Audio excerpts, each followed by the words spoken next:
که بزرگش در قبرستون، یعنی اکثرا در کارهای قبرستون و در کارهای جادو جنبل و در کارهایی که به خانوما. جنگ حضرت سلیمان با اجنه رو در واقع یه جورای آخرین جنگ بین انسان ها و اجنه کرده. یعنی این موجود یه تسلطی رو تو پیدا کرده، از تو انرژی میگیره و نمیخواد تو از بین بری. خونه خدا میگه خون آب دیگه، خون اون رو میمکه یا خون اون رو جدا میکنه. ببینی بچه بهت میگن بعد از 3 ماه یعنی سلیمان از اجنه عهد گرفت، از این به بعد حق جنگیدن با انسان ها را نداره. ساده ترین راه ورود و خروج از منزل رو بیان کنید. نه نه نه نه نه نه استن بسم الله اوردنش خیلی آب میخوره. الله اکبر. اشکال نداره نه که هیچ کس نمیزنه، داره بهت قول میدم. سلام عرض میکنم خدمت بچهای چنل وحشت دارک.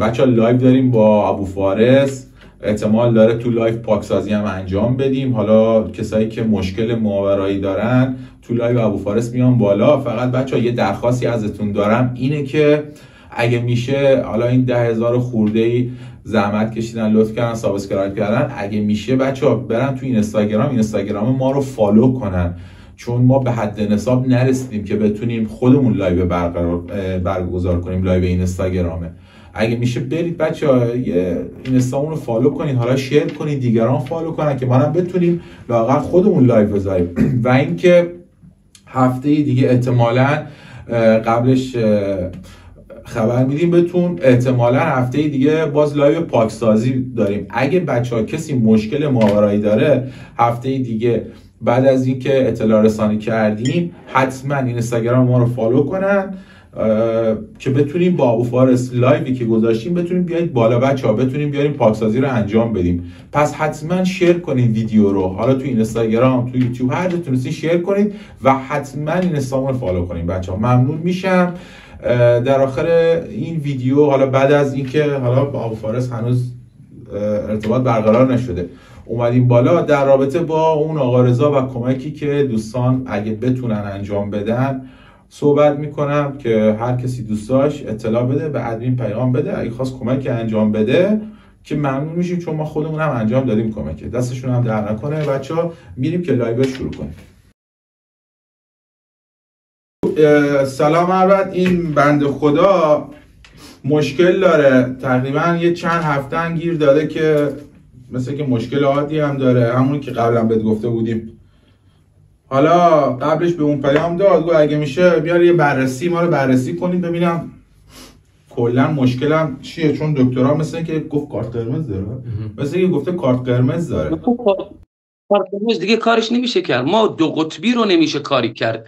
ایشون اگر از کسانیه که قرص میخوره، از کسانیه که قرص اعصاب میخوره، این اصلا ربطی به ماورا نداره. ایشون یعنی از نظر اعصابی، از نظر اعصاب مشکل داره و ربطی نداره اصلا به این که من بعدم گفتمش اصلا من بیارمت بالا. اگر الان من تستت کردیم و حالت خراب شد، خب باید همین الان پاکسازیت کنیم. پاکسازیت هم که بخوام بکنم لایو میپره، یعنی به محض که چیزی بخوایم پخش کنیم نه لایو میپره. گفتمش ما که هزینه نمیگیریم ازت بابت تست، بیا در واتساپ اونجا بدون هزینه تست بشو راحت، که اونجا اگر خطرش که اگر همون حین حالت خراب شد همون حین هم پاکسازیت میکنیم. الان ما کجا میتونیم پاکسازیت کنیم توی این اگر اتفاق بیفته؟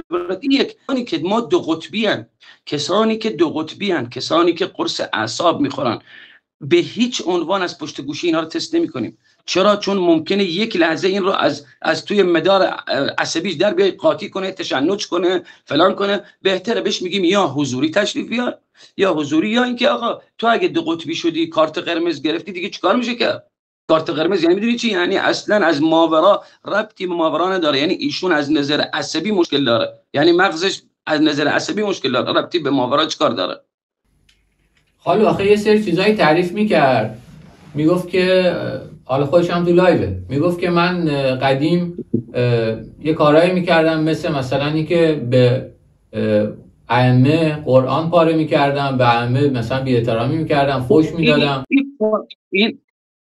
این طبیعیه. تو کارت قرمز آدم میکشه، اعدام میکنن. آدم میکشه بهش میگن آقا برو، اشکال نداره، کشتی اشکال نداره، قرآن پاره کنه. خب معلومه وقتی کارت قرمزیه معلومه، یعنی هیچ تسلطی بر اعصابش نداره، یعنی خطرناکه. چرا میگن کارت قرمزی یعنی خطرناکه؟ آقا این باید حواستون باشه بهش. قرآن پاره میکنه، فوش خدا میده، فوش پیغمبر میده، آدم میکشه، لباس پاره میکنه، آتش میزنه، کارت قرمزیه دیگه، تموم شد. پس یعنی خالد توی لایو هم توی واتساپ هم بهش نگم بیاد یه بررسیش بکنی؟ چرا از این شانسش استفاده نکنه؟ تشریف بیاره واتساپ، از این شانسش استفاده کنه، بیاد واتساپ بگه آقا ما تستش هم میکنیم، اتفاقا باحال‌تر هم تستش میکنیم، بهتر هم تست. خانم میگم اشکال نداره الان بیاد در حد یه چند دقیقه صحبت کنه هم تو لایومون. خب پیام داده میتونیم. آقا محمد آها این بنده خدا بلدم نیست، ببین میتونی بیاریش بالا با تکنولوژی خورده ناآشنا. اگر یه کامنت بنویسه من میارمش بالا. بگو یه کامنت بنویس من میارمش بالا. محمد یه کامنت لطف کن بنویس، یه کامنت بذار آقا محمد تا استاد شما رو بیارم بالا صحبتو بکن. من داشتم جنگیری میکردم، اتفاقا برای محسن فرستادم یه تیکه از جنگیری که داشتم انجام میدادم. دیدمش. خالو اجازه داریم بذاریمش؟ بیا خودت بیا از دهنش محکم بیا ببین یعنی میزنه تا محکم بیا بالا بیا پیرز دنش طرف.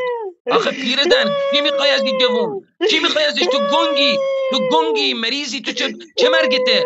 چریغ زشتی که تک کردی.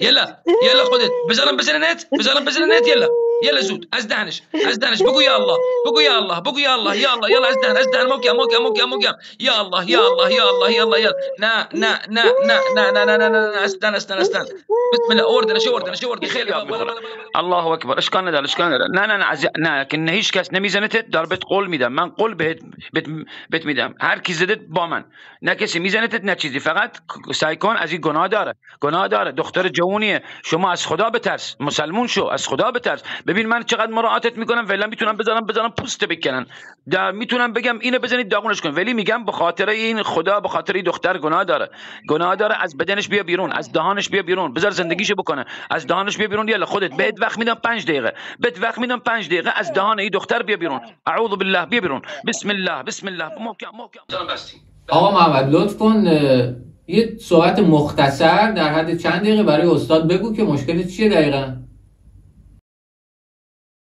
والا استاد من 9 سالم بود 10 سالم بود، پدرم خیلی عادی، نه اینکه مثلا مشکلی هم داشته باشه، کارمندم بود، خیلی عادی. یه روز مثل همیشه که رفت میره سر کار و برمیگرده، رفت دیگه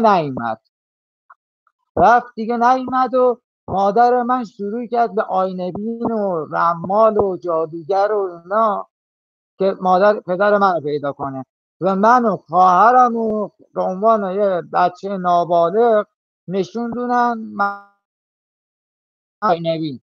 جلوی آینه بین تا اونجایی که من یادم میاد من پدرم رو دیدم، حتی با مادرم که رفتیم که مثلا اونجایی که آدرس داده بودن، چون آینه بینه به مادرم گفت تو نگو، بذار ببین این که میگه درسته این ببرد، که اونجایی که دیده بودم بردنش و واقعا همینجوری هم بود، چون من اونجا تا حالا نرفته بودم، ندیده بودم. ولی پیداش کردی یا نه؟ قشنگ بردی تو کوچه گفت اینجا گم شد تمام آینه بینا همینه قشنگ اینا شد دیدمش، اینا جمعون قشنگ توی کوچه توی محله بعد گم شد، یه دفعه گم شد پیداش نمی‌کنیم دیگه هم پیدا نشد. پدر من سال پیدا نشد. من الان 48 سالمه، متولد سال 56 ام. بعد عرضم به حضورتون آیا استاد اسم پدرت چیه؟ بله اسم پدرت چیه؟ اسم پدرم رمضان. اسم مادرش سال کی؟ فکر کنم. نه فکر کنی که الان هیچ الان صحبت کاری به پدرت ندارم، خواستم ببینم میدونی زنده است یا مرده است؟ اسم پدر مادرمو میگیم؟ اسم مادر پدرمو میگیم؟ آره مادر پدرت. آره اینترنت مادر پدرم فکر کنم سارا بود. سارا بود. سارا. خب فکر کنی بله. هیچ بیخیال خودت بگو. کنم میخوای ببینی پدرت زنده است یا نه؟ خودت بگو، خودت صحبت کن. من الان مشکلی با پدرم ندارم، اون دیگه معلوم نیست چی شد چی نشد، رفت دیگه نیومد. بعد استاد از اون موقع به بعد من یه جوری شدم که تو اون موقع ما یه جای دیگه میشستیم، همگی مجرد بودیم، بچه بودیم 9 ساله اینا. بعد عرضم به حضورتون من به جایی رسید آقای استاد، حالا من پرش افکار دارم، ریهام، من کارمند رسمی مترو بودم، ریهام تو مترو از دست رفته. الان ببینید این شیلنگ اکسیژنه، 90% ریه‌ام از بین رفته، با 10% دیگه دارم زندگی میکنم. عرضم به حضورتون. بعد من دائم خودزنی میکردم، خون میدیدم، آروم میشدم، دائم شیشه میشکوندم، دائم دعوا میکردم. بعدم خدا شاهده من تو عالم بچگی یادمه که میگفتم بابا من نمیخوام این کارو بکنم، از چشم همه افتادم، اصلا خودم خسته شدم. من تا ببین، ولی انگار یکی تو ذهن من میگفت اصلا مثل یک کسی که باید هر روز کاریو بکن، این کارو انجام بدی، این کارو بکن، این کارو بکن. یعنی بدون که خودم بخوام اجبارا این کارو میکردم. من خودکشی کردم.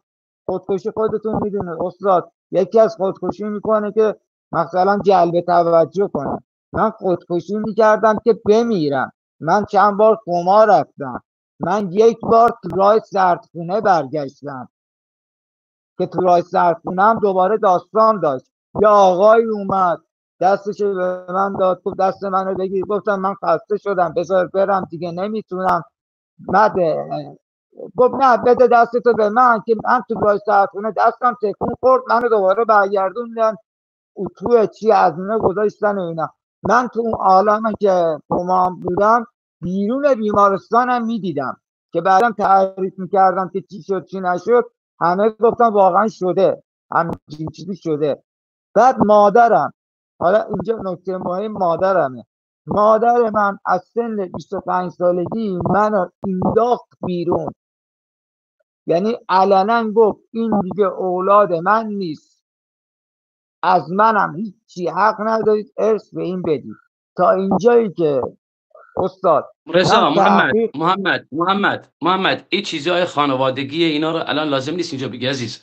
بذار من بهت یه چیزی بگم. من بهت میگم اینه، من بهت میگم شما یک شانسی داری، یک تیری در تاریکی، یک شانسی. من به تو نمیگم که تو درگیر نیستی، بهت میگم تو درگیری، ولی تو از اینای هستی که محمد اگر من تو رو پاک سازی کنم، تو بسیار، ببخشید اینو میگم، ببخشید، بسیار وحشی‌تر میشی به خودت.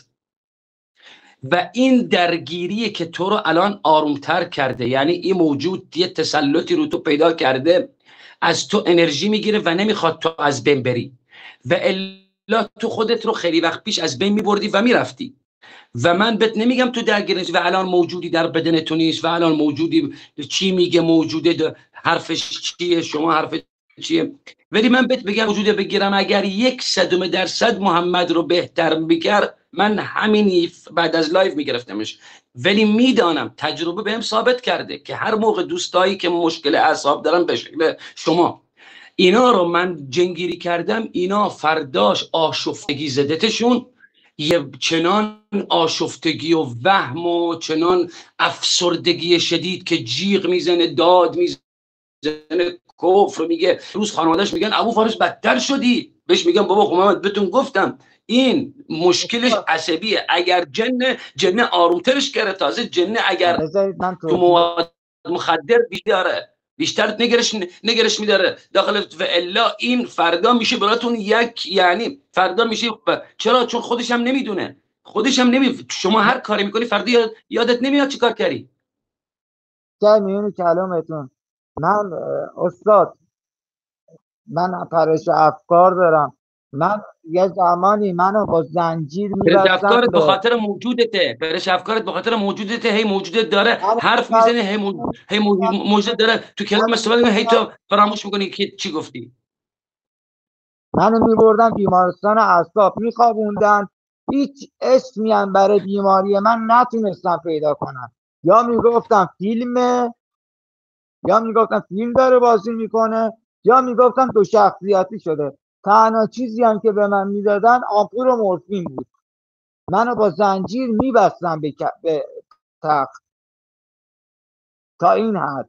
بعدم ما در کفرم خدمتیم. که بیا خدا محمد جان من بهت قول میدم در حضور بچهای پیج دارک وحشت، بنده بهت قول میدم که تشریف بیار واتساپ، یک تست خصوصی یعنی اگر 100 نفر تست کنم بعد تو رو تست میکنم. چشم، من این کار برات میکنم، این کار برات انجام میدم. و این یأس و انزوا و افسردگی که شما رو گرفته خیلی عمیقه و در آوردنت از توی این باطلاقه کار ان شاءالله که خداوند بخواد برات رقم بزنه. ما هم برات دعا میکنیم. این دوستایم 54 نفرم که در لایو دعا میکنن که خداوند ان شاءالله هر چه سریعتر نور ایمان و نور باور رو در قلبت روشن کنه و به زندگی امیدوار بشی.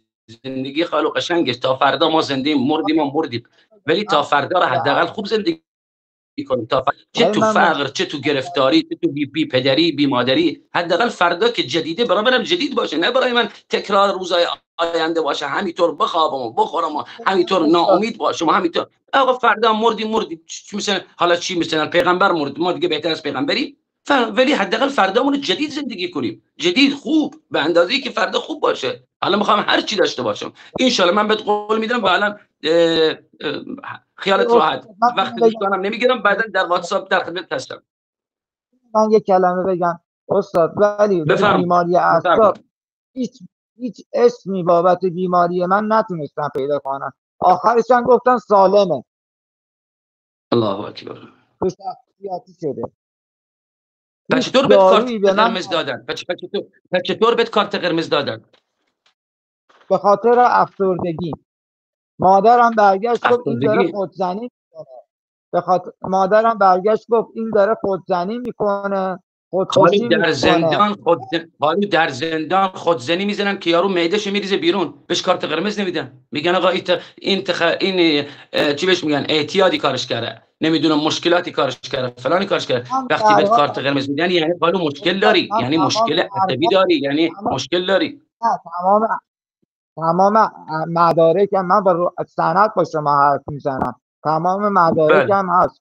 هیچ مشکلی برای من نتونستن هیچ اسمی برای بیماری من پیدا کنن.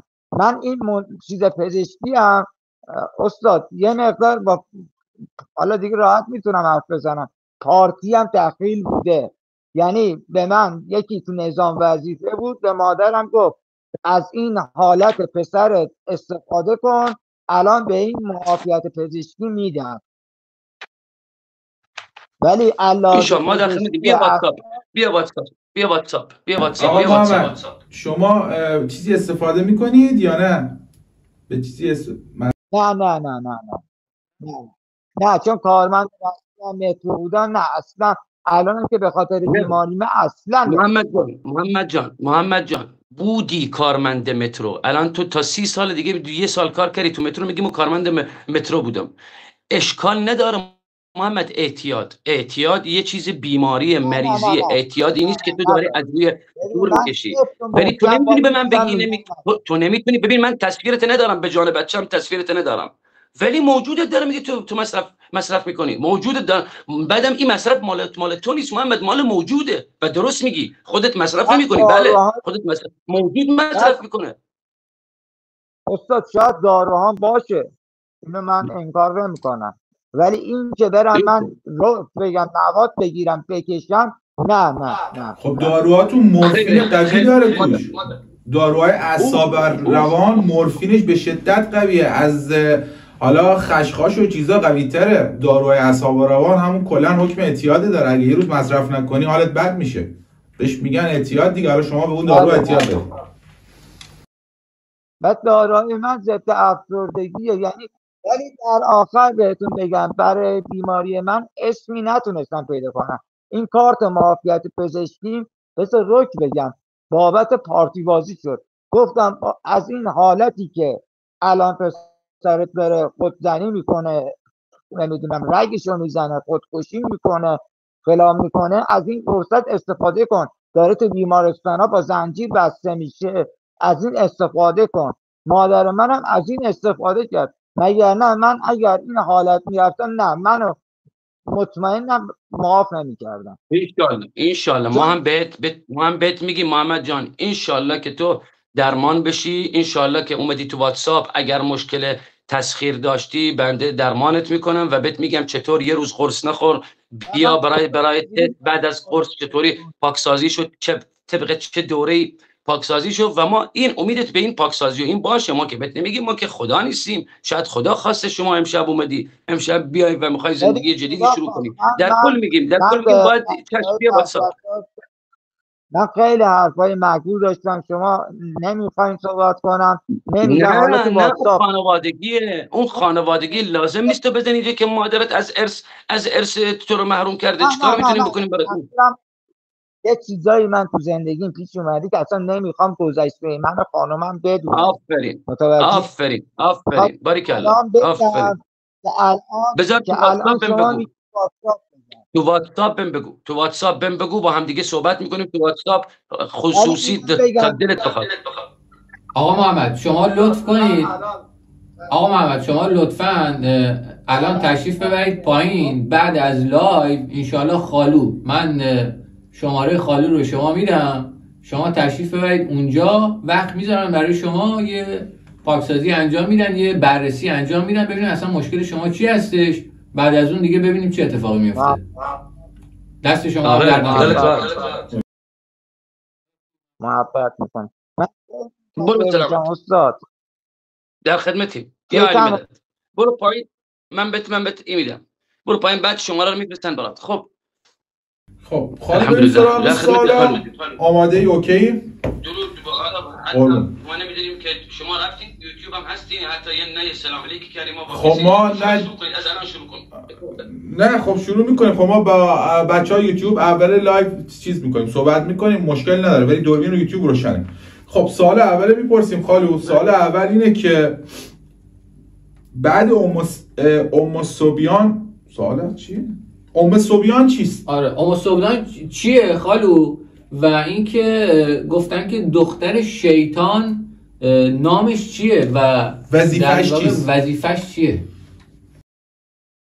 بله خالو نگاه کن، ام صبیان از اسم مشخصه، کسی که یه خورده عربی، اولا که بسم الله الرحمن الرحیم و به نستعین انه خیر ناصر المعین. با عرض سلام و درود خدمت دوستان عزیز، همگی دوستانی که تشریف آوردید در لایو خوش آمدید عزیزان، همگی خوش آمدید دوستان. از ام الصبیان یعنی موجودی که همه ازش مینالن، بالخصوص بچه کوچیکا، چون از اسمش مشخصه.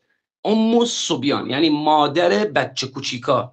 چرا مادر بچه کوچیکا؟ این موجود که دو روایت ازش هست، یک روایت که میگه این جنه، یک روایت میگن این جنه. روایت دومی که در کتاب احود سلیمان اومده، یعنی شیخ نبیل زعتر این کتاب رو، خیلی کتاب بزرگیه، نوشته. ایشون در این کتاب نوشته که یک ساحره‌ای بود، یک زن ساحره‌ای، که این زن ساحره با یک سری جادو جنبل، یعنی یک سری تلسمات رو درست کرد، از اون تلسمات داد به شوهرش، خورد، اسم شوهرش انتره، خورد، بعدش خودش و شوهرش از این تلسمات خوردن، زایده اینها که معلوم نشد، میگن معلوم شد نصفش انسانه، نصفش اصلا خیلی زشته، خیلی شکله، ولی این روایت ضعیفه. در کل ام الصبیان به خادم دختر شیطون میگن ام الصبیان. خب دختران شیطان چند تاین؟ دختران شیطان بزرگشون یعنی بزرگی دختر شیطان بهش میگن یعنی نائله، مائله و بهش میگن ام الشعر و مایله. ببین نائله، مایله و ام الشعر، اینی که من قبرستونه. 4 تا دختر داره شیطان تو جنبل و در کارهایی که به خانوما فال تاروت یاد میده و به خانوما و با ورق فال گرفتن یاد میده. بعد میره خیانت بین زن و شوهر رو، دختر بزرگی شیطان که بهش میگن ام الشعر، یا معروف به هیلگر، یا معروف به دختر بزرگه، ولی نائل دختر دردونه معروفه. حالا بهتون میگم چرا.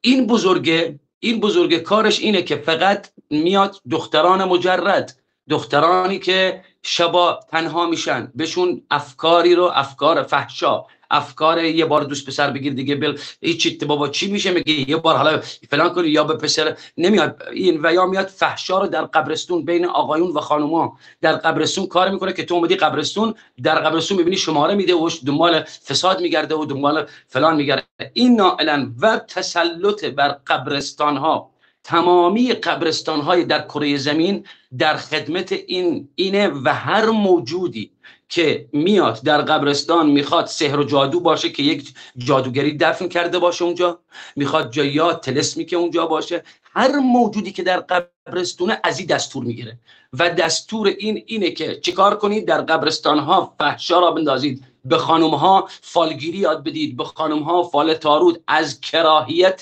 نگاه کردن لخت هم دیگه بذار بگن اشکال نداره ما زنیم، اشکال نداره هم دیگه لخت ببینیم، چه اشکالی داره؟ ما زنیم هم دیگه، در حالی که میدونید که حد شرعی داره، زن نباید زن لخت ببینه، مرد نباید مرد لخت ببینه، کراهیت داره برای دیدن. ولی این کاری میکنه که انسان رو معمولی بشه. مثلا با شورتک دختر جلوی برادرش بگردش عادی میگه برادرمه، یا اینکه جلوی دامادشون با آسین حلقه‌ای بگرده میگه آقا خیلی خیلی عادیه. یعنی در کنترل تمامی کارهای فحشا بین مجردا و متأهلا و در قبرستون و در مجالس با دختر بزرگی شیطانه. حالا نائله چه کار است؟ نائله که مسئول کم جمعیت کردن انسان هاست.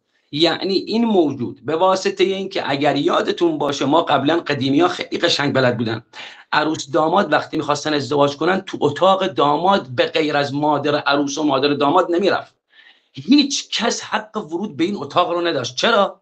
چون میخواست یک شرعی از شرع خداوند امشب صورت بگیره در این اتاق. اگر کافی بود یکی از دخترایی که داره، از خواهراش و دختر عموهاش و دختر داره، کافی عذر شرعی داشته باشه و پا بذاره در این اتاق، پای این نائله رو باز میکنه به این زن شوهر. کافیه که یک کم نجس باشه، یه نفر بیاد پا بذاره، مستقیم این زن شوهر میبینی که ازدواج میکنن، دیر بچه دار میشن یا بچه دار نمیشن، یا بچه دار میشه بچه رو میندازه.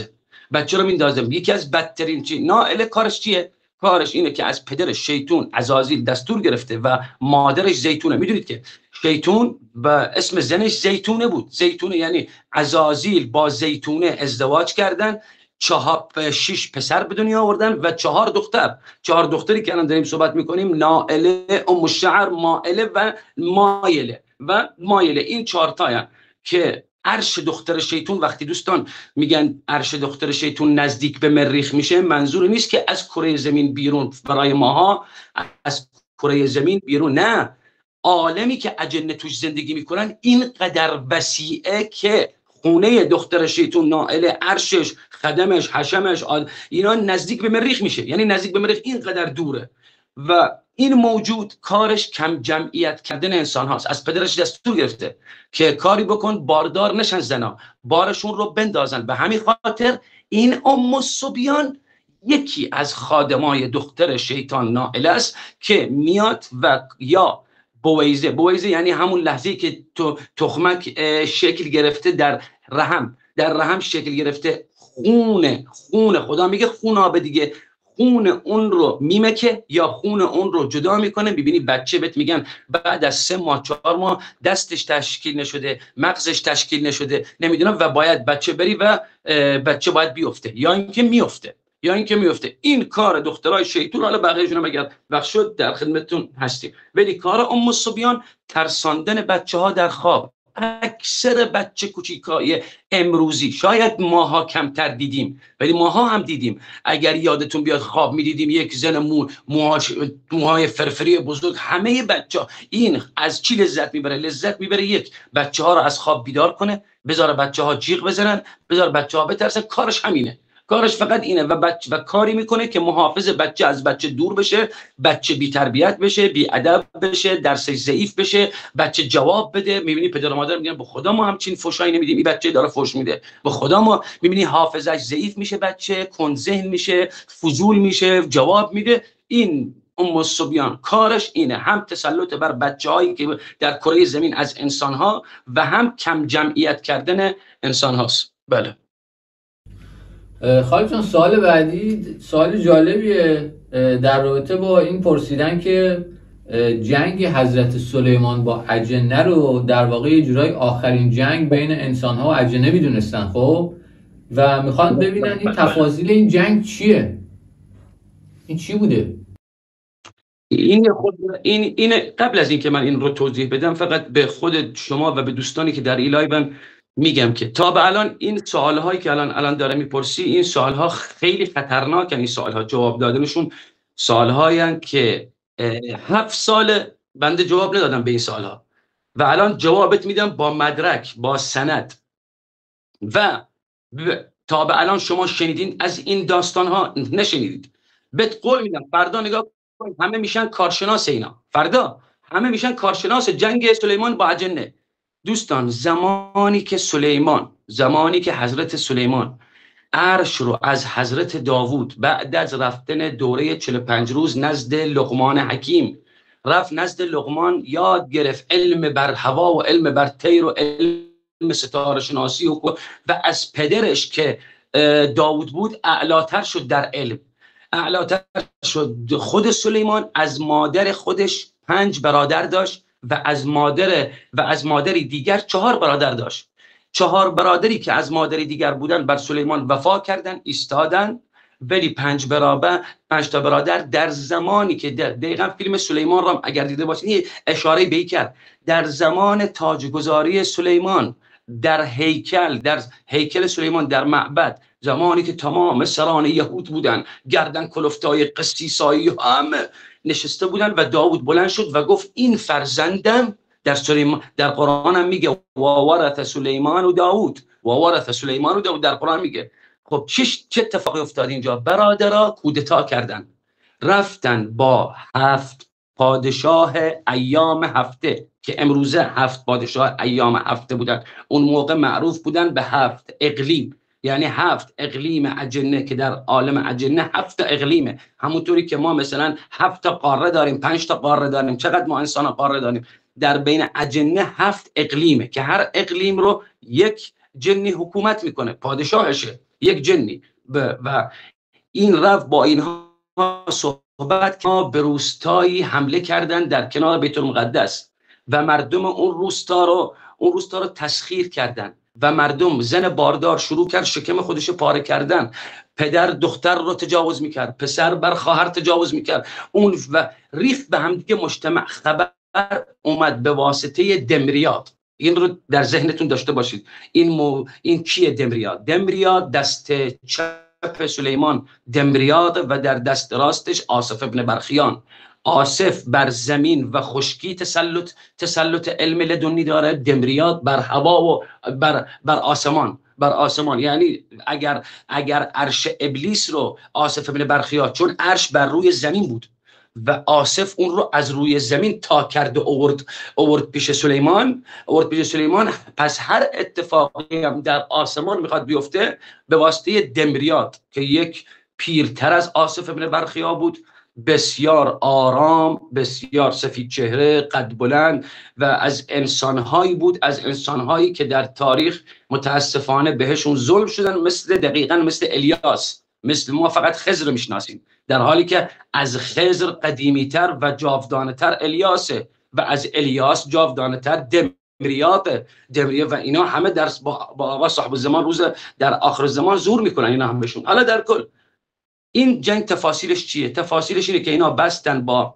سلیمان و سلیمان لشکری مجهز کرد به مدت 3 روز و آنها را از بیت المقدس دور کرد تا کوه صفا و مروه.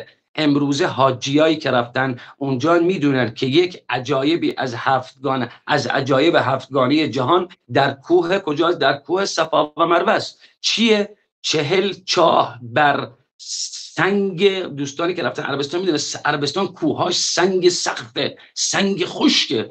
در 40 چاه به عمق 130 متر در دل کوه کنده شده، انگار میگی با لیزر کنده شده. خب این جریانش چیه؟ جریانش همینه که سلیمان اینها رو آورد و تا اونجا و 3 روز، در روز اول موجودی حمله کرد به لشکر سلیمان به نام، بهش میگفتن ابلقیط. ابلقیت به نام زام، ابلقیت به نام زام که مثل کوهی از آتش بود، مثل کوهی از آتش. زمانی که اومد به لشکر سلیمان حمله کرد، سلیمان هیبت گرفتش سلیمان را و اینجا بود که دمریات، چون دمریات عصایی داره، عصایی که گویی که ستاره های آسمان درش روشنن، درش روشنن. این عصا انگار میگید ستاره های آسمان و در جنگ هم دزدیدش، یکی از این جنات دزدیدش، البتهشون بهتون میگم. این اومد و دمریات اومد براش بیرون برای جنگ. بیرون واسه این جنگ 3 روز تمام شد. سلیمان 7 پادشاه 7 اقلیم رو 7تاشون رو گرفت و اونها و بزرگانشون رو در زنجیر کرد، عده‌ایشون رو و کجا محاکمشون کرد؟ دقیقاً آوردشون در چاه برهوت در یمن، در چاه برهوت دادگاه را انداخت که اولین بار شمهورش، ابا دیباج، ابا مره، چی بهش میگن، سید احمد ابو المذهب، اینا را اولین نفر به عنوان قضات گذاشت، و برای هر کدوم حکمی برید. از اونا که کشته شد مثل سلسال کشته شد. سلسال تا اون موقع دست راست شیطون بود، کسی بود که تمام طوفان‌ها و تمام رعد و برق‌ها و تمام سیل رو بر شهرها اداره می‌کرد. وقتی شیطون از یک قومی ناراحت می‌شد، وقتی از یک قومی پریشون می‌شد، این از قوم خود اجنه، نه قوم ما، بر قوم اجنه سیل و طوفان رو بر یک اقلیم مینداخت. این سلسال کشته شد، گردنش زدن جلوی سلیمان و خود سلیمان دستور به گردنش بزنید. این تفاسیر اینجا چرا این رو سوال کردیم؟ چون امروزه در کتب علوم غریبه چیزی هست به نام 7 عهد سلیمان و 9 عزیمت سلیمان. این 7 عهد چی هن و 9 عزیمت چی هن؟ 7 عهد یعنی سلیمان از اجنه عهد گرفت، از این به بعد حق جنگیدن با انسانها را ندارید. گفتم بله، امضا کنید عهد اول. عهد دوم حق نشان دادن خودتان برای مردم را ندارید، حق ترساندن. این قانون هایی که امروزه ما هم جنگیری میکنیم و اجنه‌ای که میان میگیرن میبرن دادگاهی میکنن اجنه رو، بر این 7 عهدن، بر این 7 عهد و 9 عزیمت. 9 عزیمت اموری هستند که بین مثل امور تجاری، مثل امور بدبستون با اجنه. اگر ما ضرر زدیم بتون شما هم ضرر بزنید، اگر ما کشتیم شما هم بکشید، اگر شما اومدین دست درازی کردید ما همچین بلای سر جن میاریم. اگر کسی از طرف ما اومد جنی رو از سمت شما احضار کرد نتونست برگردونه، بزنید پدرش در بیارید. تمام این معامله، این بدبستونا بهشون میگن عزیمت. ولی عهد نه، انجام نمیدم. دیگر به زنان انسان نزدیک نمیشم، گفت امضا کن. دیگر به فلان تمام این عهدا رو ازشون گرفت به نام 7 عهد که یکی از، حالا انشالله در لایوهای دیگه من به دوستان قول میدم که یک ویدیویی پر کنم از جنگ سلیمان و 7 عهد که حدود 1 ساعتی بشه و بعد میفرستم برای دوستان، حتما پستش کنن براتون، و از تفاسیر دقیق این 3 روز جنگ چه اتفاقاتی افتاد خیلی جالبه، و حتی از اسامی اجنه، از جنگ ها، از همه در خدمتی. خالد جان داشتی صحبت میکردی، میون کلامت اشاره کردی به آصف ابن برخیا. بعضی نمیدونن کیه و من یه چیزی شنیدم در موردش، این که میگفتن یک کلمه حالا یا یک حرف از علم کتاب رو داشته که در واقع تخت بلقیس رو جابجا میکنه. این چه علمی داشته؟ علم لدنی داشته و خداوند در قرآن میگه که خضر، ببینید موسی پیغمبر بود، خضر ولی بود. موسی پیغمبر بود، خضر ولی بود. تازه یعنی از پیغمبر اولوالعزمی که موسی بود با شاگردش اومده بود کنار خضر. خضر با تندی با موسی صحبت میکرد که تو نمیتونی، برو تو نمیتونی. هی موسی التماسش میکرد، خدا میتونم بخون. خب پس ما اینجا فهمیدیم یک شخصی هست در زمین به نام ولی. خب این ولی چه علمی داره؟ علم لدنی داره، من جمله خضر، من جمله دمریات، من جمله الیاس، من جمله آصف ابن برخیا ابن حقیال. معروفه آصف ابن برخیال ابن حقیال. این حقیال کی بوده؟ این هم خودشی داستان بوده که آصف دست پرورده پدر بزرگشه، در کوههای جبل حمرین زندگی میکرده در عراق در کوههای جبل حمرین و کوچکیش رو در بین ساحرها و جادوگرا گذرون، به قدری که هنوز در تاریخ یک عده او رو جن میدونن و یک عده اون رو ساحر میدونن. یعنی نمیدونن که یکی از اولیاء خداوند بوده. چرا؟ چون بس که در اجتماعات بوده و در جنگ‌های با اجنه. اون روبرو بوده در زمین، اون روبرو بوده در آسمان، دمریات روبرو بوده و یک انسان بسیار عجیبی است. و اگر دوستان میخوان بخونن در مورد آصف ابن برخیا ابن حقیال، کتاب سلسله سلیمان که آصف ابن برخیا ابن حقیال میشه پسر عمه سلیمان و دست راست داوود بوده پدرش و خودش هم دست راست سلیمان. خب خاله یه سوال دیگه میخوام بپرسیم، ولی خب نمیدونم حالا میخوای جواب بدی چون یه سوال خطرناکیه، البته برای بعضی افراد که خیلی کنجکاون. نوشته عزیمت ورود و خروج از مندل به چه صورتی هست؟ ساده ترین راه ورود و خروج از مندل رو بیان کنید. خیلی مهمه براشون این سوال. نمیدونم حالا خطرناک نیست این سواله؟ نه اتفاقا باریکلا جواب قشنگی بود، این سوال قشنگی بود، ولی جوابش اونقدرم خطرناک نیست. ببین مندل چیست؟ در علوم غریبه ما مندل بر عنصری از 4 عنصر، ما عنصرهای دستمون هست 4 عنصر به نام باد، به نام آتش، به نام خاک، به نام آب، که ما از اینها می توانیم از شر موجودات آتشی، موجودات آبی، موجودات بادی، موجودات خاکی با این 4 تا اسلحه‌ای که داریم خودمون رو محافظت کنیم. به چه شکلی؟ وقتی طلسمی برای محسن نوشته بشه طلسم آتشی، او را با عنصر خاک از بین میبریم. وقتی طلسم بادی باشه او را با عنصر باد، اون را با عنصر آب از بین میبریم. پس ما 4 تا اسلحه داریم. با اینا در مقابل شیاطین که طلسم میزنن ما هم اینجا خنثی میکنیم. حالا عنصری از این 4 عنصر وقتی میچکیش، از آبی 1 مندله، از بادی 1 مندله، از آتشی 1 مندله و از خاکی هم 1 مندله. یعنی اینا چی هن؟ اینا رو ما برای ابطال، حالا اینه میخوام برای محافظت حالی، یعنی الان که میخوام توش انجام بدم، سحری باطل کنم، جنی احضار کنم، بهش میگن مندله. یعنی این سوال شما چون اسم عزیمت ورد، اگر عزیمت نبود میشد مندلهای مختلف، مثل مندل نمک، مثل مندل آتش، مثل مندل نمیدونم ائمه، مثل مندل حرز امام جواد، مندل حرز امیرالمومنین، ولی اسم عزیمت اومد. وقتی عزیمت اومد یعنی 4 عنصر رو فقط، یعنی فقط تو 4 عنصره. میگه که چطوری ما از عزیمت مندل خارج بشیم؟ با قبلش اسراف و مکان، با اسراف و مکان. تموم شد رفت. اسراف و مکان میکنی، لبان ذکرت به همراه 10 مرتبه زلزله در اول مندل و بعد 10 مرتبه زلزله در آخر مندل، سوره زلزله منظورم، سوره زلزله در آخر مندل، و بعد از یکی از پادشاهانی که در ایام هفته، کدومشون هفته، از هر کدومشون بود، از ایشون درخواست میکنی، اجازه میگیری برای خروج از مندل، برای خروج از مندل. ولی جواب مختصرش میشه با اسراف مکان، با اسراف مکان. فقط 10 مرتبه زلزله، سوره زلزله 10 مرتبه و لبان ذکرت رو دود بدی و تموم. خب پس خطرناکه، چون بعضیا کنجکاون میان مندل میزنن میشینن.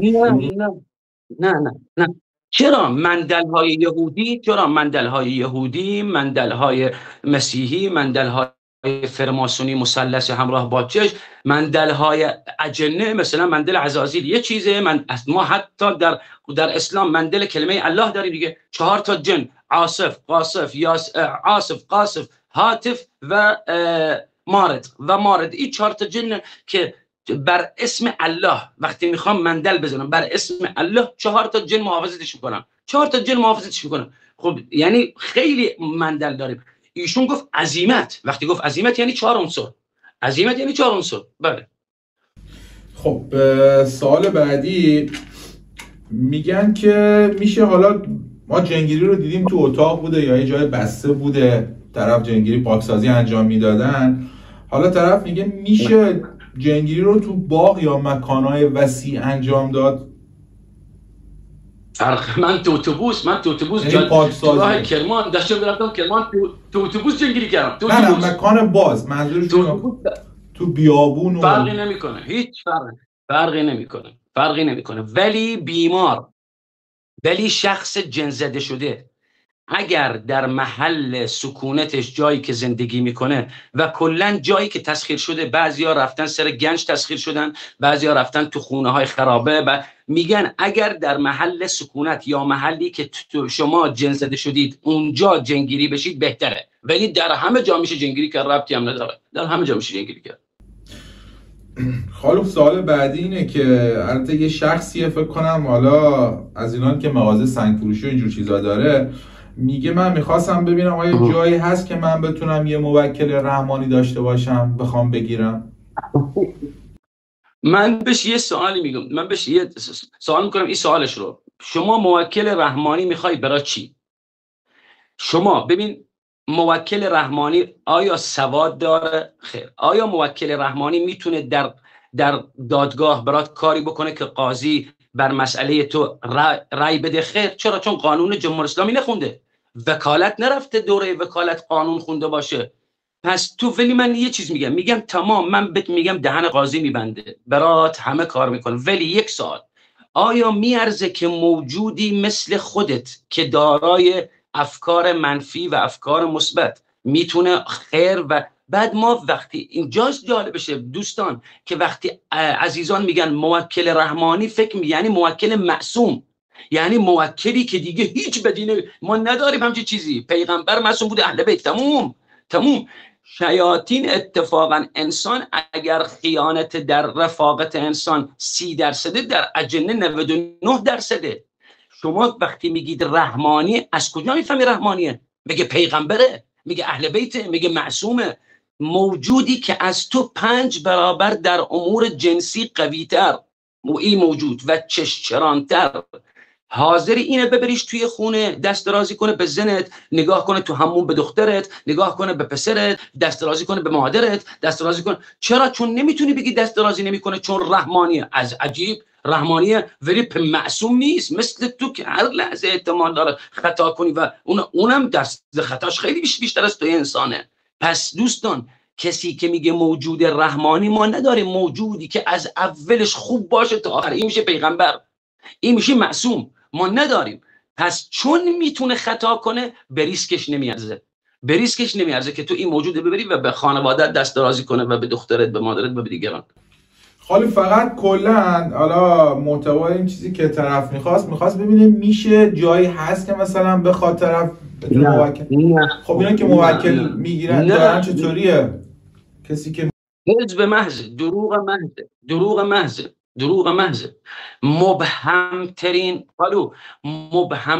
قسمت در علوم غریبه، مبهمترینش که تا به امروز خیلی وارد شدن ولی جوابی نداشتن. قالو همین توکیل گرفتن. عزیز، ما داریم سنگی را برکت میدهم، برکت قرآنی میدهم که این سنگ انشاءالله برای تو رزق و روزی بیاره، که همین کارم اشتباس.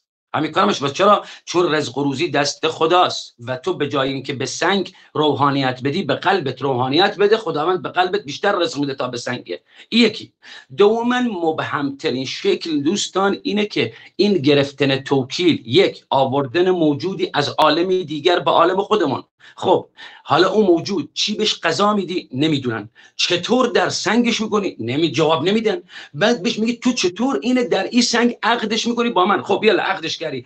این اگر رفت با من میگه غذا نمیخواد، میگه میشه این 24 ساعت توی انگشتر هیچی نخواد، هیچ غذایی نخواد، هیچ کوفتی نخواد، میگه میشه این فقط کنار بنده باشه، نخواد بره به خانواده‌اش سر بزنه، نخواد بزنه بچه‌ش سر، زن بچه داره. بعدش از همه چطور تو این موجود رو زمانی که میاریش، چرا؟ چون دوستان چنان وقتی میارنش و در مندل نشستن میارنش، این موجود به در و دیوار میکوبه خودشه، مثل حیوان وحشی. چرا؟ چون یه دفعه پیش خانواده‌اش بوده، یه دفعه تو از خانواده‌اش قیبش میکنی میاریش توی خونت.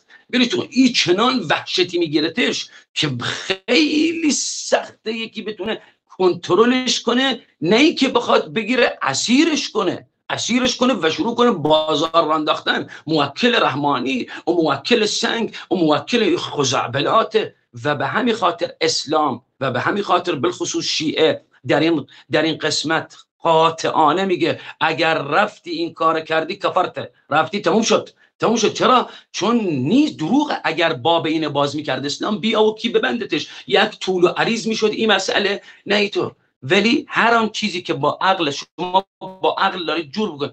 چطور میشه یه موجودی که زن بچه داره عمرش 10 برابر عمر منه، تجربهش 10 برابر تجربه منه، این رو من بیارم و بذارمش در انگشتر 24 ساعت برای من بگرده تو دادگاه ها و بگرده تو عروسی ها و بگرده زن پیدا کنه، بگرده پول پیدا کنم، بعد مثلا این چه کار میتونه برای رزقم بکنه؟ بره از خدا وام بگیره، بره از بیت المعمول پول بدزده بیاره برام چه کار میتونه بکنه؟ توی انسانی که روحت، توی انسانی که قلبت جایگاه خداوند قرار بده و ببین خدا چطور بهت میده. موکل بهترین موکل قلبته، بهترین موکل قلبته و فقط با قلبت ارتباط بگیر تا با موکل. خالو میگم اگه امکانش هست و میشه، چون چند نفر حالا من دیدم یکی دو نفر درخواست داده بودن واسه آره واسه اگه میتونی در حد که مثلا حالا بررسی رو اینجا انجام بدیم، اگه نشد مثلا پاکسازی رو اونجا انجام بدی بیاری بالا. من بعد یه سوال کدومشون من بیارم خالو؟ تو کلامت فقط من یه چیز بگم دوستان عزیز، این لایو ذخیره میشه بعدم تو یوتیوب گذاشته میشه، بعد نه بگو تو رو خدا بگو به دوستات پاکش کنه مثل اون دفعه که من نمیدونم بهتون بگم، یعنی تلفن مثل زوندن تو رو خدا بگو وردار. گفتم آقا تو میگه نمیدونستی تو با میای بالا اینجا یوتیوب اینجا. عزیزان این ذخیره میشه، حواستون باشه. حالا من اعلام کردم دوستانی که میان بالا جهت پاکسازی درخواست میدن، زمانی که میایید بالا یعنی تایید کردید که تصویرتون پخش بشه و هیچ کدوم از مراجع قانونی اینو مقصر رو ما نمیدونن که مثلا بگن ما از عمد گذاشتیم. شما تایید کردید که دوست دارید تصویرتون پخش بشه، پس خواهشاً اگه دوست دارید بیاید بالا، اگه نه درخواست ندید لطفاً. حالا خالو هر کیه که میدونی بگو بیاد بالا، فرقی نمیکنه خالو هر کی. یه سوالم اومده دیدگاه اجنه نسبت به انسان‌ها و دنیای ما چگونه است؟ یا آقای پرسیده. بله، دیدگاه اجنه نسبت به ما انسان‌ها را چنان خطرناک، انسان‌ها را بسیار خطرناک، عده‌ای ازشون انسان‌ها را خطرناک و عده‌ای ازشون بهترین میزبان برای انرژی گرفتن، برای بازی کردن با زندگیشون، برای پرونده پر کردن و جایزه گرفتن پیش شیطان انسان‌هایند. چرا؟ چون از ضعیف النفس ها به عنوان بهترین هدف استفاده میکنن برای پاشیدن زندگی دیگران و خدمت به شیطان، و از کسانی که ایمان و مؤمن و به خداوند توکل کردن از اینها خیلی برحذرن، دور میشن. بالخصوص کسانی که عقیدهشان عقیده صاف باشه. این شیاطین از حائلی که خداوند برای ما و شما قرار داده که یک حاله‌ای هست، حاله انرژی هست که نمیتونن اینها به ما نفوذ کنن. زمانی این حاله از بین میره که شما به خرافات اعتقاد داشته باشی. دشمن حاله محافظتی شما خرافاته. یعنی شما اگر عقیدت با خرافات قاطی بود، با یه چشم زدن 10 روز میفتی مریض میشی، با کوچکترین جن زده میشی، با کوچکترین تلسمی مریض میشی. ولی اگر عقیدت صاف و ناب و توش خرافات نباشه، اون حاله خودت از دست ندی. به همین خاطر به دوستانی که میان پاکسازی میشن بهشون میگیم که شما حالتون از بین رفته، از این به بعد باید یک حاله مصنوعی برای خودتون درست کنید با شنیدن رقیه شرعیه و غیره. خاله یه خانومیه خیلی بنده خدا مشکل داره، پسرش میگه الان پسرم هست. خب مشکلتون دقیقاً چیه آقا امید؟ بفرمایید برای استاد. رفتم بیمارستان، دارم OCD تشخیص داده. توی بیمارستان وقتی که 17 سالم بود، بعدش دارن حالا OCPD و ADHD و اوتیسم هم هستش. بعد بله اصلا مشکل ماورایی نداره. بازم نه که بگم نداره، دقیقاً مثل اون دوستمونه. الان بنده در حضورشون اگر موجود ماورایی این دوستمون رو بگیرم، فردا مادرش میاد میگه آی بدتر شد، بهتر نشد، آی چرا اینطور شد پسرم، چرا این شکلی شد. چرا؟ چون از این آرامشی که الان داره از دست میده. این آرامش رو این از دست میده و پرخاشگر میشه، بسیار بهانه‌گیر میشه. چرا؟ چون اون موجود الان این رو با همین قرصای با همین این موجود یعنی ساکتش کرده. ساکتش کرد و داره فقط انرژی میگیره ازش همین. ولی دقیقاً مثل همون دوست قبلیمون میخورن تو این 10 سال بالاترین دوز داروی اعصاب رو میخورن، جایی به اون صورت نمیرن، از حمام رفتن فراری هستن. و من اهل دعا و طلسم و پیش دعانویس و اینام نبوده که برم. من خودم از تا 50 سالگی نماز میخوندم، الان 7 سال نماز نمیخونم. این بچه کفر گفته، 2 بار قرآن رو پاره کرده. اشکال نداره. به من گوش بده خواهرم، به من گوش بده. ببین امشب خدا خواست، ان شاءالله ثوابش هم برای دوستان، امشب خدا خواست شما الان بیای تو دوربین. بله ایشون قرآن پاره کرده، قرآن فلان کرده. چرا؟ چون دلگیره، بابت سلامتی که نداره از خدا دلگیره و این بین خودش و خداش. نه قرآنی که ایشون پاره کرد خدا براش گناهشو می‌نویسه و نه کفری که ایشون گفته خدا، چرا؟ چون میدونه این از دلگیری، از این که مثل دیگران بدنش سالم نیست، بس از خدا دلگیر شده. ولی من به شما میگم، به شما خواهرمون میگم، شما درگیری، شما چرا درگیری که برات پیری زودرس اومده، برات ریزش اومده، فراموشی اومده، خستگی اومده، وسواس اومده، بیحالی، اینا بله موجوده و شما باید این انرژی رو خدا خواست امشب بیایید در لایو که پاکسازی بشی که دوباره انرژی چون اگه شما خدمت نکنید به این دوستمون که خدمت کنه، داغون میشه، کسی نیست براش. کی هست براش غیر از شما؟ و بنده در خدمتتون هستم، تشریف بیارید واتساپ، بنده شما رو پاکسازی من تو واتساپ پیام گذاشتم خدمتتون. خیالت راحت. یه بار دیگه برو پیام بده بنویس من مادر فلانی ام، بنویس من مادر همین که من یادم بیاد، مستقیم اولین نفر شما رو بذارم در پاکسازی. چشم، زنده باشین. خیلی ممنون، لطفا. خیلی ممنون. تاج سرید به سلامت. تاج سرید به سلامت. خدا نگهدار. متشکرم. خدا نگهدار. خدا نگهدار. خب آبجیم خودش باید بره پایین، بهش بگو خودش باید بره پایین. خالو بذاری سوال دیگه رو بپرسیم تا میان بالا سواله رو بپرسیم. خالو یه خانواده‌ای هستن که یه سری کتاب دعا بهشون رسیده بوده، اینا بوده توی خونهشون از قبل و خیلی سنگینی داشتن کتاب دعاها و میگه باعث شده که حال خرابی بهمون دست بده و حالمون بد میشه. میگه چیکار کنیم؟ چجوری کتابا رو از بین ببریم؟ چیکارشون باید بکنیم؟ بله الان بهت قول میدم بعد از این لایو یک سری انسان ها میان در زیر در پیجت بهت پیام میدن، بفرستشون برای ما، بفرستشون برای این، ولی شما این کار رو نکن به هیچ عنوان. چرا؟ چون هر استفاده ای که از این کتاب ها بشه گناهش نصفش گردن شماست. پس شما چه کار میکنید؟ من بهتون این رو میگم، در زباله میاریشون یکی توی یکی زباله پلاستیک گره میزنی، چپش میکنی، دورش چسب میزنی و بعدش زمین رو میکنی، زمینی رو بکن تو باغ، تو جایی که رطوبت بهش آب بدینه که این از بین بره، زیر خاک دفنشون کن و با پلاستیک اکسیژن ازشون بگیر، اکسیژن زیر خاک دفنشون کن و اگر بنده جای شما باشم بعد از دفن کردن اینا که دساتو هم بشور، بعدش برو یه دونه مرغ زنده بیار در حیاط خونت، سعی کن غروب باشه یا مثلا عصر باشه، تو حیاط خونت سر ببر و اون مرغ رو بده به یه فقیر به عنوان زکات این عمل، به عنوان نحسی این عمل و ان شاء الله خداوند برات باز میکنه. فقط حواست باشه به کسی ندی اینا رو، چرا؟ چون تو شریکی در اینا و این کتاب ها علیرغم اینکه فیک هم باشن اصلی هم باشن به درد هیچ کدوم از این به جز به درد کپی رایت ها، اینا که کپی رایتن، علوم غریبه رو کپی رایتی یاد گرفتن، از کتاب به کتاب یاد گرفتن، بلد نیستن خودشون آشپزی کنن، بلد نیستن قواعد و اصول و علوم غریبه رو یاد گرفتن باشون، دست پخته خودشون باشه. بله خاله یه خانومی یه چند تا سوال پرسیده. سوال اولش اینه که آیا امکان داره همزاد آدم زودتر از خود آدم بمیره؟ این سوال اولش. میخواد جواب بده تا سوال دوم. قطع شد. سوال اولش این بوده که آیا امکان داره همزاد آدم زودتر از خود آدم بمیره؟ این سوال اولش. از اول سوالت اشتباهه خواهر من. همزاد، شما دیگه سنی رسیدی که همزاد، شما منظورت قرین انسان قبل از انسان تا حالا تجربه نداشتیم که کسی بگه قرینش مرده باشه. پیغمبر خدا به پیغمبر خدایش قرینش تنها قرین بود که آخر عمر پیغمبر تسلیم شد، مسلمون شد.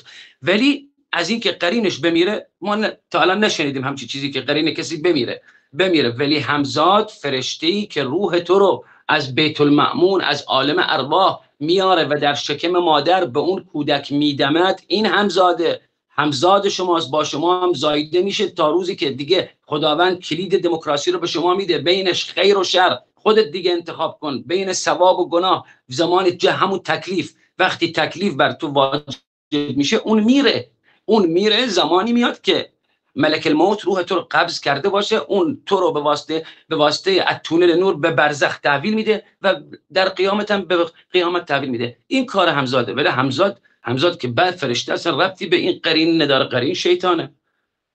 سوال دومش اینه که چطور بفهمیم که حال همزاد با حالمون یکی شده، حال دور انسان؟ به هیچ عنوان. این سوالا رو عزیزان برای یک سری از پیج ها نشنوید و بیاید و یک سری چیز. شما بهترین کار اینه که از بنده در پیج دوستان یا از دیگران زمانی که میشنوید بدین کار در اموری که هیچ مسلماتی شما نمیدونید، اول سوال کن کجاست.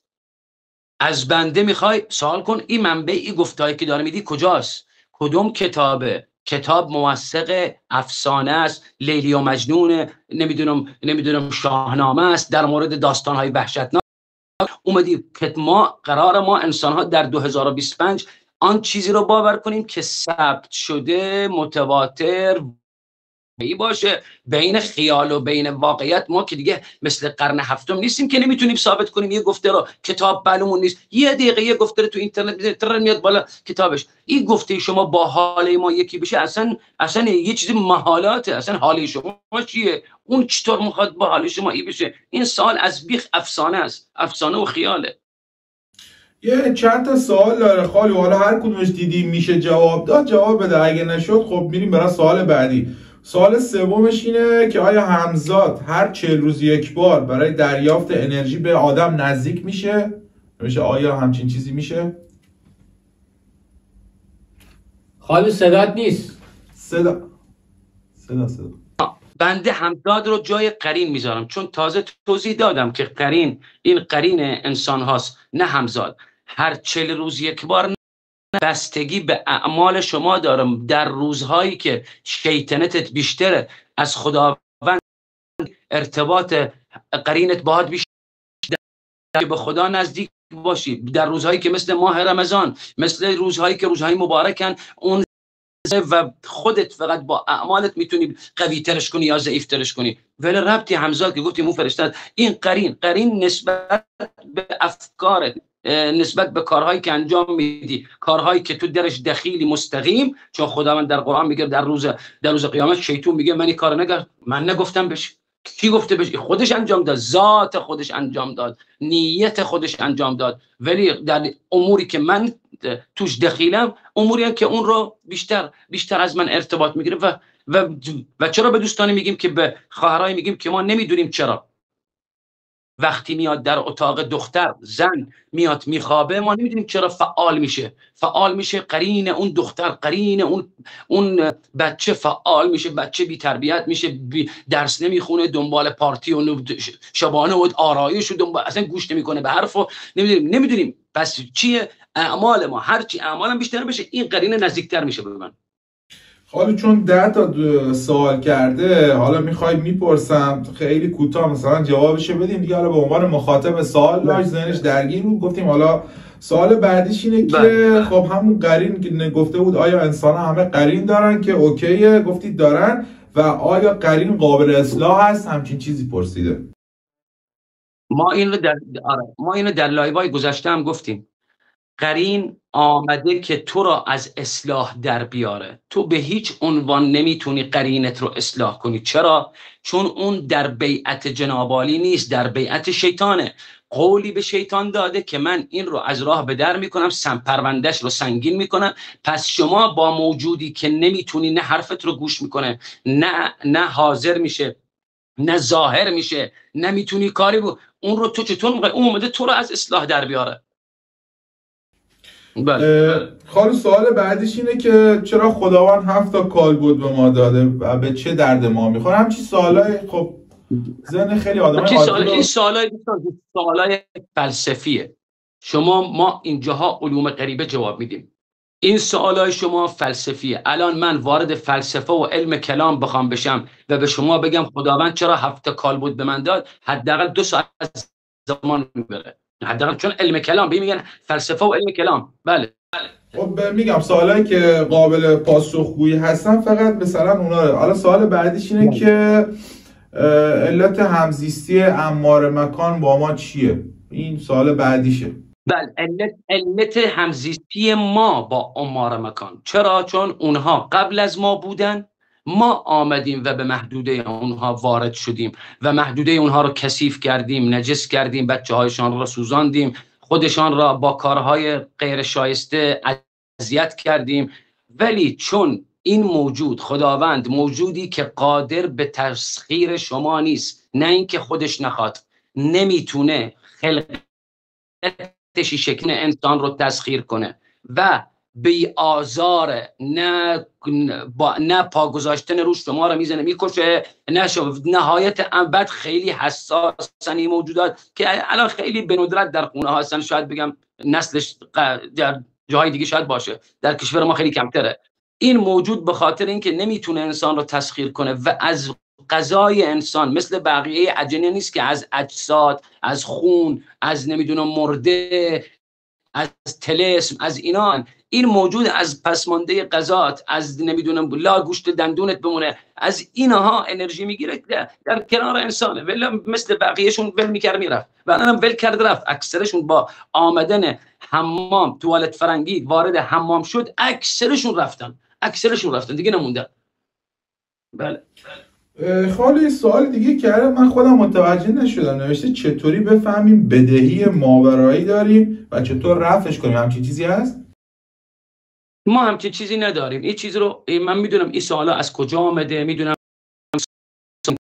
های خزعبلاتی در بین دوستان وارد کرده، علم کلام رو وارد علوم غریبه کرده، فلسفه رو وارد علوم غریبه کرده و قاطی کرده. مثلا این ما بدهی ماورایی داریم. ما ولا پدر بزرگم اومد زنده شد 90 سال عمر کرد، نماز میخوند، سر کارش بود، حقوق بازنشسته داشت، نمیفهمید بدهی ماورایی یعنی چی، نمیفهمید نمیدونم جن 7 کالبد یعنی چی، نمیفهمید علم کلام یعنی چی. اینا انسان هرچه ساده تر و هرچه در این وادی پر از مار و عقرب و پر از سیاهی و نیرنگ و حیله وارد نشی و الا هر چقدر هم پاک باشی، با چسبیدن این کثافت ها به بدنت تو رو منحرف میکنه. بهترین چیز عقیده نقی، عقیده پاک، خداوند و امور شرعی که من دارم و این خزعبلات و این دنیای وحشتناک و تاریک رو بریزین تو زباله، زندگیتون رو بکنید و به جای بدهی ماورایی بدون بدهی بدهی پولی داری. چطوری میتونی بدهی مالیت رفع کنی، نه بدهی همچین چیزی. بله. خب پس 2 تا دیگه سوال داره، خیلی هم سوالاش چیز نبودن، چون نوشته که خب این که دیگه پیداست، جوابش خودش داده. چه کسانی بهتره هیچ وقت وارد علوم ماورا نشن؟ خب دیگه همه دیگه فکر کنم همچین کسانی مثل جناب عالی که همچین سوالایی رو نوشتی، مثل جناب عالی از کسانی که اگه یه دونه زمان موسی بودی، اگر موسی تنابا رو ماردی تو اژدها میدیدی. پس بهتره که مثل جناب عالی، بهتره که کسانی که به این شکل نگاه علوم غریبه میکنن، دنیای اسرار و ابل عجایب میبینن به جای اینکه دنیای تاریک و سیاه و خطرناک ببینن، بهتر وارد نشن و بالخصوص همچین عقایدی بهتر وارد نشه. چرا؟ چون بدبخت میشی و بدبخت میکنی 1000 نفر با خودت. خالو یه آدم شکاکی هم هست که بعضی موقع میاد تو چنلمون، حالا کامنت های خوبی هم نمیذاره، ولی خب به عنوان مخاطب ما میپرسیم سوال نوشته آیا وجود موجودات ماورایی قابل اثبات است؟ خب دیگه اینا دیگه شکاک کنن، اگه جن هم بیاری کنارشون بشینه.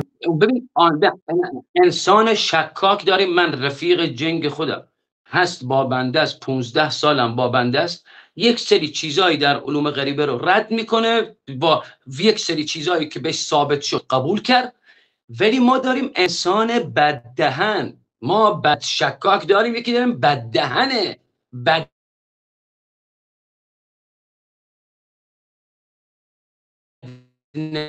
نوشتنه، میاد میگه شما فاتی مثل اصل انسان هستم، من فقط درست میفهمم، شما همه نفهمید، شما همه نمیفهمم. فقط اینه که وقتی بیای 2 دقیقه باش صحبت کنی میفهمی به خدا به اندازه 4 تا کلاس سواد نداره. کسی که فکر میکنه چیزی رو که با چشم نمیبینه، بذارید من اینو دوستان کوتاه تو 2 دقیقه میگم. عزیزان، آن چیزی رو که شما با چشم نمیبینید قرار نیست موجود نباشه. روح شما الان هست در بدنت یا نه؟ میگی بله. به من نشون بده روح چه شکلیه.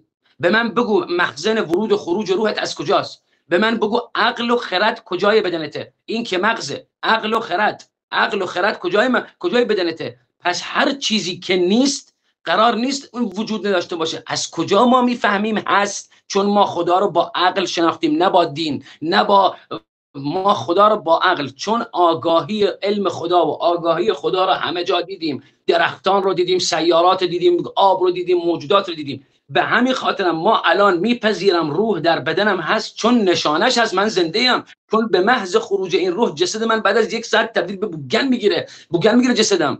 اینه دوستان، اینه منظور من. آن چیزی رو که نمیبینید رد نکنید، بالخصوص چیزایی که نشانه هاش هست، مثل اکسیژنی که الان ما نمیبینیم ولی نشانش هست، ما داریم تنفس میکنیم، اکسیژنه. در کل میگم کوتاه فکر نباشیم، سعی کنیم انتقاد کنیم، انتقاد پذیر باشیم، شکاک ولی بددهن نباشیم، بی تربیت نباشیم، دیگران رو نمیدونم خرافاتی و بی عقل ندونیم. بله خالد جان، یه سوالی دیگه در رابطه با همین آمار مکان پرسیدن که به عنوان سوال آخر ازتون میپرسم، وقتی تا بیشتر از این نگیرم. پرسیدن که آیا آمار مکان، آیا حالا توی 2 تا سوال مطرح کرده، این که آیا باعث میشه که اتفاقی بیفته که به ما ضربه بزنه؟ این یکی این که ادیان آمار مکان چیه؟ یعنی ممکنه مثلا در خانه من یه آمار مکانی باشه مسلمون، در خانه دیگه یهودی، کلیمی و این چنین. آره این سوال خیلی سوال خوبیه. ولی اولا که بله آمار مکان آسیب میزنه به شما زمانی که ول کنه بره و در خالی بودن مساحتی که اون بوده احتمال داره افریتی وارد خونت بشه، احتمال داره ماردی وارد خونت بشه و تا دیروز خونت مشکل نداشته، از امروز خونت به سمت بدبیاری و به سمت مریضی و درگیری و اینا میره. یکی. دوما اینا چه دینی دارن؟ اکثر آمار مکان، اکثرشون آمار مکان اونایی که توی خاورمیانه ان دین اسلام رو دارن، ولی اون دینداراش دیگه از همه حساس ترن. مثلا من گفتم به تو، دوستی رو داشتم از دبی اومد، ساعت 4 صبح به من زنگ زد، یه شیشه مشروب پر باز نشده آورد خونه پدر خانومش، انداخت زیر تخت، گرفت خوابید. ساعت 5 صبح پدر خانومش بیدار کردن و پدر خانومش هم در علوم غریبه بود و هم آدم خیلی مؤمنی بود. اومد به من گفت تو رو خدا به دادم برس، بیا اینا دارن داد میزنن که وای بدبخت شدیم، وای آتش گرفتیم، به خاطر یه شیشه نه بازش کرده بود نه که با کفش اومده بود تو خونشون طاهر تمیز. پس آمار مکان دوستان بسیار به ندرت، اگر هر دینی هم داشته باشن اینا بسیار حساسن، بسیار. یه گونه از آمار مکان که کتوله ها یا بهشون میگن خنگا یا بهشون میگن توهی مغزا، یه گونه از آمار مکان است که اصلا دینی نداره و مثل حیوانه، عقل کمی داره. یعنی مثل این منگولای توی انسان دیدی یه سری از منگولان این همچین شکلی هن و اصلا نمیدونن دین یعنی چی، نمیدونن چی، فقط میان و میپرن و میخورن و فلان. اصلا خیلی کم که به ندرت هم از اینا الان پیدا میشه. بله درسته. خالد جان دست در نکنه، خیلی زحمت کشیدی. خسته تم شد خالد، ان شاء الله من همه حتما ان شاء الله هفته بعد بشه یه لایو اوکی، یه لایو پاکسازی خالو بشه بگیریم، یه چند نفر بیاریم پاکسازی انجام بدیم. دستت هم در نکنه، خیلی لطف کردی. ما همیشه دوستت داریم، هم خودمون هم مخاطبین چنل وحشت دار.